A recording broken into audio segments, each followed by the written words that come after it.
آئیے اب آگے بڑھتے ہیں نبی صلی اللہ علیہ وسلم کی زندگی کے اگلے مرحلے کی طرف۔ محمد صلی اللہ علیہ وسلم گھر سے کچھ دوری پر کھیتوں میں اپنے بھائی بہنوں اور بھیڑ بکریوں کے ساتھ کھیل کود میں مصروف تھے۔ اچانک دو اشخاص جانے کہاں سے نمودار ہوئے اور سفید لباس میں ملبوس تھے۔ ان کے ہاتھ میں برف سے بھرا ایک سنہرا پیالہ تھا۔ انہوں نے بڑی شفقت سے آپ صلی اللہ علیہ وسلم کو پکڑا اور زمین پر لٹا دیا۔ ایک شخص نے آپ صلی اللہ علیہ وسلم کا سینہ چاک کیا اور دوسرے نے آپ صلی اللہ علیہ وسلم کا قلب نکال کر اسے کھولا۔ آپ صلی اللہ علیہ وسلم کے رضاعی بھائی عبداللہ جو یہ سب کچھ دیکھ رہے تھے وہ خوفزدہ ہو کر چیخنے لگے۔ خود آپ صلی اللہ علیہ وسلم اگرچہ خوفزدہ نہ تھے لیکن یوں محسوس ہوتا تھا کہ آپ صلی اللہ علیہ وسلم کو اپنا سینہ کھل جانے سے کوئی درد تکلیف نہ ہو رہی تھی۔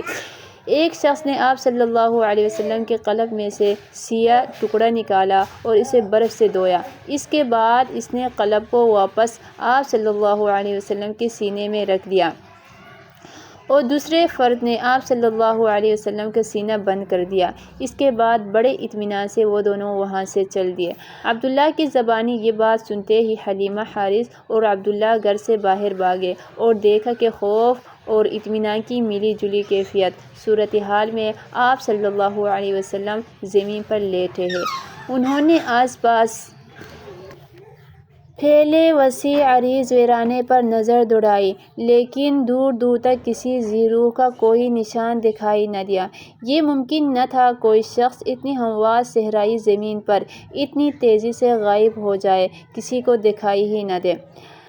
عبداللہ اور آپ دونوں ہی اس واقعے کے بارے میں اپنی بات پر قائم تھے اور ان کی بات میں کوئی تضاد نہ تھا، لیکن محمد صلی اللہ علیہ وسلم کے سینے یا جسم پر کسی قسم کی زخم کا کوئی نشان یا دھبا دکھائی نہ دیتا تھا جو بچوں کی بتائی ہوئی تفصیلات کی تصدیق کرتا تھا۔ محمد صلی اللہ علیہ وسلم کے جسم مبارک پر واحد نشان آپ صلی اللہ علیہ وسلم کے سینے پر نہیں بلکہ آپ صلی اللہ علیہ وسلم کی کمر پر شانوں کے بیچ تھا۔ یہ بیضوی نشان تھا جو تھوڑا سا ابھرا ہوا اور گہری رنگت کا تھا، لیکن یہ پیدائشی نشان تھا اور حلیمہ سعدیہ کو اس بارے میں پہلے ہی سے بخوبی علم تھا۔ خوفزدگی اور پریشانی کے عالم میں انہوں نے آپ صلی اللہ علیہ وسلم کو فوری طور پر مکہ واپس لے جانے کا فیصلہ کیا۔ پھر آپ صلی اللہ علیہ وسلم کو لے کے مکہ پہنچ گئے۔ اگلے 2 سال محمد صلی اللہ علیہ وسلم کے بہت اچھے گزرے کیونکہ ان کی ماں ان کے پاس تھی۔ ایک روز آمنہ نے یثرب جانے کا ارادہ کیا۔ وہ وہاں اپنے خاوند کی قبر پر حاضری دینا چاہتی تھی۔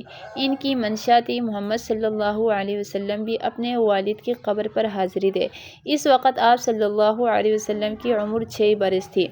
آمنہ اور عبداللہ کی لونڈلی ام ایمن 2 اونٹوں پر سوار ہو کر ایک تجارتی قافلے کے ساتھ یثرب کے لیے روانہ ہوئے۔ یثرب پہنچ کر آمنہ اور محمد صلی اللہ علیہ وسلم نے عبداللہ کی قبر پر حاضری دی۔ واپسی کے سفر میں یہ لوگ یثرب سے تھوڑی دور ابواء نامی قصبے میں ننھالی رشتہ داروں کے ہاں کچھ دن کے لیے رک گئے۔ وہاں آپ صلی اللہ علیہ وسلم کی والدہ دنیا سے رخصت فرما گئے۔ اس کے بعد آپ صلی اللہ علیہ وسلم کے دادا عبدالمطلب آپ کی پرورش کرنے لگے۔ جب آپ 8 سال کے ہوئے تو عبدالمطلب بھی دنیا سے چل بسے۔ عبدالمطلب کے بعد ابو طالب عبدالمطلب کا بھائی آپ کی پرورش کرنے لگے۔ ابو طالب نے آپ صلی اللہ علیہ وسلم کے حوالے سے 2 باتیں محسوس کیں۔ اول تو یہ کہ جب کبھی آپ ان کے ساتھ دسترخوان پر موجود نہ ہوتے تو وافر کھانا ہونے کے باوجود افراد خانہ کے پیٹ نہ بھرتے تھے، جبکہ محمد صلی اللہ علیہ وسلم کی موجودگی میں کھانا بالکل کم ہونے کے باوجود سب افراد خانہ سیر ہو کر اٹھتے تھے۔ مسکراتے ہوئے ابو طالب کہتے، تم ہمارے لیے سعید ہو۔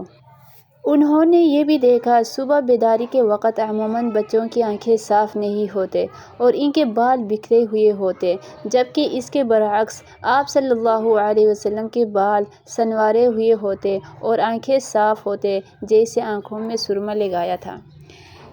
10 برس کی عمر میں آپ صلی اللہ علیہ وسلم نے گلہ بانی شروع کر دی۔